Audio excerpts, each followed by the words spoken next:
गरीब वर्सेस अमीर जिंदगी। एक गांव में सड़क के फुटपाथ पर कचरा इकट्ठा करने वाला सुखराम वही फुटपाथ पर उनका पत्नी और बच्चों के साथ जिंदगी गुजारा करता था। एक दिन सुबह उठकर उनकी पत्नी को उठाकर सुखराम, मिन्नू उठो, उठकर चाय दुकान के पास जाकर 4 चाय और साल्ट बिस्किट्स लेकर आना, खाएंगे, बहुत भूख लग रहा है। ठीक है, चाय बिस्कुट के साथ साथ नाश्ता भी लेके आऊं क्या? भूख तो तुमसे बिल्कुल बर्दाश्त ही नहीं होती है ना। अरे वाह मिन्नू, तुम तो मुझे बड़े अच्छे से समझती हो। वो रहा मेरे शर्ट के पॉकेट में कल कचरा कागज बेचने के बाद 100 रुपए आए हैं, वो लेके जाओ। तब मिन्नू सड़क के दीवार पर लटक रहा उनके शर्ट के पॉकेट में से 100 रुपए लेकर, अच्छा सुनो, देखना ये बच्चे कहीं उठ न जाएं, वरना उनकी आंख खुलते ही माँ माँ कहकर रोएंगे। अरे ओ मिन्नू, बाप बगल में है तो उनको कोई चिंता नहीं होता है, तुम जल्दी जाकर नाश्ता लेकर आना, जाओ कहकर भेजा। मिन्नू एक बर्तन लेकर चाय दुकान के पास गई और चाय दुकान वाले से, भैया 4 चाय और 1 सॉल्ट बिस्कुट का पैकेट जल्दी से देना भैया, और देखो चाय में ना थोड़ा दूध ज्यादा मिलाना, बच्चे पियेंगे, और साथ साथ 4 इडली और डोसा के पैकेट भी बांध दो। ठीक है मिन्नू, और कितने दिन आप ऐसे फुटपाथ पर गुजारते हैं? 4 पैसे इकट्ठा करके एक छोटा सा अच्छा सा झोंपड़ा बनाकर उसमें बच्चों के साथ रह सकते हैं ना। अगर बारिश आया तो क्या करते हैं? फुटपाथ पर जीने के लिए आपको शर्म नहीं लग रहा है क्या? शर्म किस बात की भैया, हम तो खुश हैं, मेहनत करके पैसे कमाते हैं और खुद की कमाई खुद खाते हैं, चोरी नहीं कर रहे, ना ही भीख मांग रहे हैं किसी से, तो किस बात की शर्म भैया। हमारी ये जिंदगी बहुत हंसी खुशी बीत रही है भैया। कहकर चाय और बिस्किट्स लेकर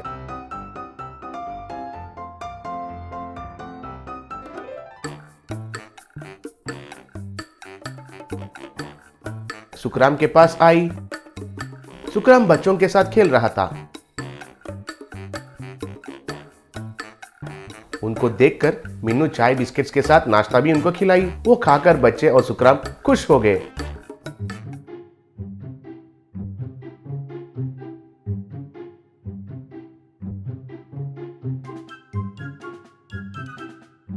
उनके सामने वाले घर में मंजरेकर और मधुबाला कहकर एक रिच फैमिली रहते थे। वे दोनों भी बड़े परिवार से आए हैं। रुपयों के बिस्तर पर एक कोने में मंजरेकर और एक कोने में मधुबाला बीच में बच्चों के साथ सोते थे। उधर एक अलार्म बज रहा था। अलार्म सुनकर मंजरेकर, वो अलार्म 1 घंटे से बज रहा है, उसको रोकना है कि नहीं? वक्त पर तो उठती नहीं, ऊपर से अलार्म को क्यों लगाती हो? वो अलार्म मेरे लिए नहीं, आपके लिए बज रहा है। शायद भूल गए हो आज का दिन कौन सा है। आज फ्राइडे है। फ्राइडे के दिन बच्चों की ड्यूटी तुम्हारी है, मेरी नहीं। और क्या उन्हें तुम एक भी दिन स्कूल टाइम पे पहुंचाए? भैंस की तरह सोए रहते हो ना। तुम्हें टाइम पर उठाने के लिए वो अलार्म लगा रही हूँ मैं। तब मंजरेकर गुस्सा होकर उस अलार्म को उठाकर दीवार के ऊपर फेंका। तब वो टुकड़ा टुकड़ा हो गया। उस आवाज से बच्चे घबराकर उठकर कंबल के अंदर छुप गए। मुझ पर गुस्सा आप चीजों पर क्यों उतारते हो? मेरे साथ नहीं जम रही है तो चलो डिवोर्स ले लेते हैं। छी, इस घर में तो मुझे शांति ही नहीं मिल रहा है। जागने से लेकर तुमसे बहस कर करके मुझे सर दर्द हो रहा है। हर बात पर ऐसा डाइवर्स देती हूँ कहती रहती हो। डाइवर्स देकर चले जाओ, मैं इस घर में सुकून से रहता हूँ। ओहो, इस घर में रहने के लिए तुम्हारा क्या हक है? ये घर मेरे पिताजी ने खरीद के मुझे दी है। यहाँ रहने के लिए तुम्हें कोई हक नहीं है। हक के बारे में तो अच्छे से कहती है, लेकिन जिम्मेदारियों को निभाती नहीं है। टाइम देखो 10 बज रहा है। बच्चों को कुछ खिलाने का इरादा है कि नहीं?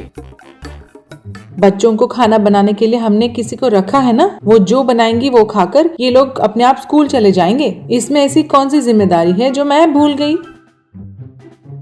आज खाना पकाने वाली नहीं आई है, उठकर खाना पकाओ। मैं कुछ नहीं बना रही हूँ। इतना भूख लगी तो वो रोड पे जाकर कुछ न कुछ खा के निकल जाएंगे बच्चे अपने आप। अरे सड़क पर खाएंगे तो बीमार पड़ जाते हैं बच्चे। ओहो, इतनी अगर तुम्हें पड़ी है तो तुम खुद बना के क्यों नहीं खिलाते? इतने में दोनों बच्चे दिखाई नहीं दिए। अरे बच्चे कहाँ गए कहकर ढूंढ रहा था तो बच्चे उनके घर के सामने चाय दुकान पर गए। उन बच्चों को देखकर चाय दुकान वाला, अरे बच्चे क्या हुआ, ऐसे आए हैं? फिर से तुम्हारे माँ पिता झगड़ा कर रहे हैं क्या? ठीक है, भूख लग रहा है ना, आइए खाइए कहकर उनको नाश्ता खिलाया। वे खा रहे थे। इतने पैसे रख कर क्या फायदा है, वो फुटपाथ में रहने वाले ही बेहतर हैं। बच्चों के साथ खुशी से जी रहे हैं। ये धनवान देखा तो हमेशा झगड़ा करते रहते हैं, कब इनका झगड़ा खत्म होते हैं, कह रहा था। तब बच्चों के लिए मंजरेकर उधर आया। उनको देखकर चाय वाला, सर मैं आपसे ऐसा कह रहा हूँ कहकर गलत मत समझना सर। आप घर जाकर आपकी खिड़की में से सामने वाले फुटपाथ में रहने वाले परिवार को देखिए सर, वे कितने खुशी से रहते हैं। कम से कम उनकी तरह रहने के लिए कोशिश तो कीजिए सर। तब मंजरेकर चाय दुकान वाले से ये बात सुनने के लिए बहुत शर्मिंदा हो गया। उस दिन से उनका पत्नी से झगड़ा करना छोड़कर अच्छे से रहने के लिए कोशिश करने लगा। Fake gold jewellery. लंबू और जंबू नाम के दो दोस्त रहते थे। वो गांव-गांव जाकर लोगों को धोखा देकर अपनी जिंदगी गुजारते थे। एक दिन लंबू, यार जंबू, यूं छोटे छोटे ठगी करके और कितने दिन जिएंगे? एक बढ़िया प्लान बनाकर एक बड़ा हाथ मारकर जिंदगी में सेटल हो जाना चाहिए बस। हाँ यार, ऐसा मुझे भी मजा नहीं आ रहा है। जब तक लोगों के मन में ये लालच हो कि आसानी से पैसे कमा सकते हैं, तब तक हम मजे से लोगों को ठग सकते हैं यार। ठीक है, कल हम चंपापुर चलते हैं। पर चंपापुर में है क्या? ये मैं तुम्हें बाद में बताऊंगा। अगर तुमने वैसा ही किया जैसे मैं कहता हूँ तो हम जिंदगी में सेटल हो सकते हैं। तब लंबू और जंबू दोनों मिलकर शहर गए।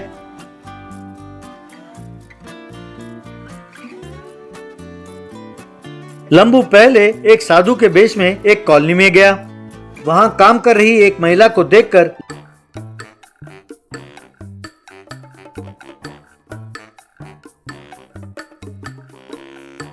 अरे वाह, तुम्हारे चेहरे पर लक्ष्मी देवी तांडव कर रही है। बहुत जल्द लक्ष्मी का अनुग्रह प्राप्त करने वाली हो। तुम्हारा घर सोने से भर जाएगा। मेरी बात कभी झूठी नहीं होती। स्वामी जी, आप कह रहे हैं कि मेरा सारा घर सोना से भर जाएगा। क्या आप बता सकते हैं कि ये कैसे संभव है? आप जो कहोगे मैं वो करूँगी। लंबू अपने हाथ को कान के पास ले गया और फिर आसमान की ओर देखकर यूं नाटक करने लगा मानो कुछ सुन रहा हो। हाँ, अच्छा, ओह ठीक है देवी माँ, माता, मैं आपकी बात इन्हें समझा दूंगा। कहकर बेटी, लक्ष्मी देवी तुम्हारे घर ढूंढते हुए आने वाली है। तुम्हें ये रहस्य बताने के लिए मुझे तुम्हारे पास भेजा है। पड़ोसी गांव के बैंक के मैनेजर को नौकरी से ये कहकर निकाल दिया कि उसका दिमाग खराब हो गया है। वो बैंक मैनेजर गुस्से में आकर लोगों ने जो गहने उसके बैंक में गिरवी रखे थे सबको लाकर यहाँ पर चने के भाव में बेचने वाला है। यही सही मौका है, सस्ते में तुम सोना खरीद सकते हो। लक्ष्मी माता ने कहा है कि ये राज की बात केवल तुम्हें बताया जाए। तुम किसी से ये बात ना कहना। तब वो औरत लंबू को पैसे देते हुए, स्वामी जी, आप मेरी इतनी सहायता कर रहे हैं तो ये 1000 रुपए की दक्षिणा मेरी ओर से ले लीजिए। मैं तो सब कुछ त्याग कर चुका हूँ बेटे। मैं सन्यासी हूँ, मुझे पैसों से क्या काम। मैं तो केवल लक्ष्मी देवी की आदेश मानकर हिमालय से तुम्हें ये संदेश पहुँचाने आया हूँ। मैं तो केवल सांस लेता हूँ, मुझे भोजन की भी जरूरत नहीं है। मैं तुरंत हिमालय लौटने वाला हूँ। लंबू ने उस कॉलोनी के हर औरत से यही बात कही।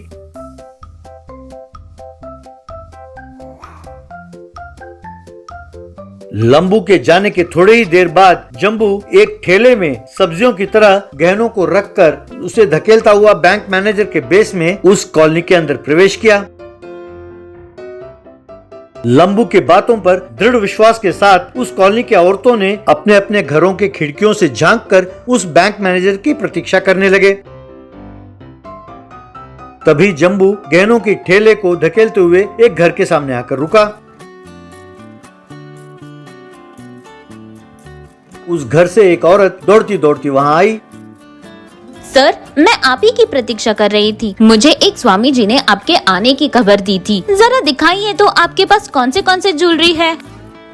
बहन जी, आप देखने में बिल्कुल मेरी बहन लग रही हैं। आप ये छोटी मोटी चीजों से क्या करेंगी? ये सब तो आपके पास होंगे ही। मेरे पास जमींदार का हीरों का बनाया हुआ रानी हार है, आप वो ले लीजिए, आपकी किस्मत खुल जाएगी। कहकर ठेले के नीचे से एक बड़ा हीरे का हार निकालकर एक थैली में डालकर उसे दिया।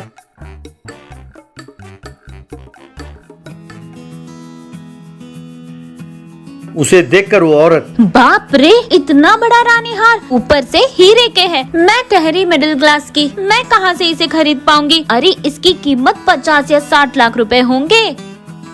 अरे तुम चिंता ना करो बहन, तुम एक काम करो, इस हार के वजन के बराबर सिर्फ 2000 के नोट डाल दो, बहुत है। जब जीजाजी घर आएंगे और तुम्हारे गले में ये हार देखेंगे तो दंग रह जाएंगे, और जब वो ये जान जाएंगे कि तुमने इसे कितने में खरीदा तो तुम्हारी सूझबूझ की प्रशंसा किए बिना रह नहीं पाएंगे। उस औरत ने खुश होकर 2000 के नोट लेके आई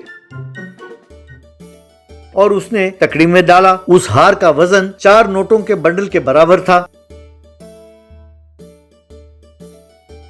इसे कहते हैं लक्ष्मी देवी की कृपा। 60 लाख के हार को 8 लाख में खरीदा तुमने। मैं चलता हूँ। अरे मूर्ख, तेरे पागलपन ने ही मेरी किस्मत खोल दी है। यूं सोचकर खुशी खुशी उस हार को गले में डालकर वहाँ से चली गई। इस तरह जम्बू ने घर घर जाकर उस ठेले पर रखे सारे गहनों को बेच दिया।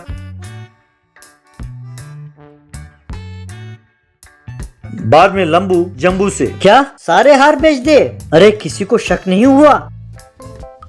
अरे मैंने तो पहले ही बताया था कि जब तक लोगों में लोभ होगा तब तक हम लोगों को यूं ही ठगते रहेंगे। अरे चंपापुर के गहने हैं, कोई मजाक नहीं है। किसी को जरा भी शक नहीं हुआ कि वे सारे गहने नकली हैं। मूर्ख लोग हैं। जब उन्होंने देखा कि 60 लाख का माल 8 लाख में मिल रहा है तो उनका बुद्धि भ्रष्ट हो गया।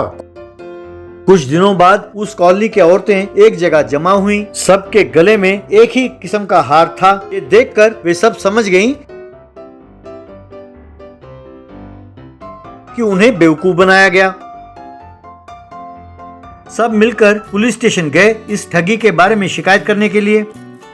पुलिस इंस्पेक्टर ने उन सब की बातें सुनी और फिर उन्हें अपने जेब से वैसा ही एक हार निकाल कर दिखाया। वे ये देखकर दंग रह गईं। क्या बताऊं बहन जी, मेरी पत्नी भी आप सबकी तरह लालच में आकर धोखा खा गई। अब मैं अपना दुखड़ा किसके पास जाकर रोऊं? गलती तो आप सबने की है। अब कंप्लेंट मैं किसके खिलाफ लिखूं? नकली गहने खरीदने के जुर्म में आप सबको पहले गिरफ्तार करके जेल में डालना होगा। जाइए जाइए, आप सब अपने अपने घर जाइए। मेरे समझ में नहीं आ रहा कि मैं क्या करूं। कहकर सिर पकड़कर बैठ गया।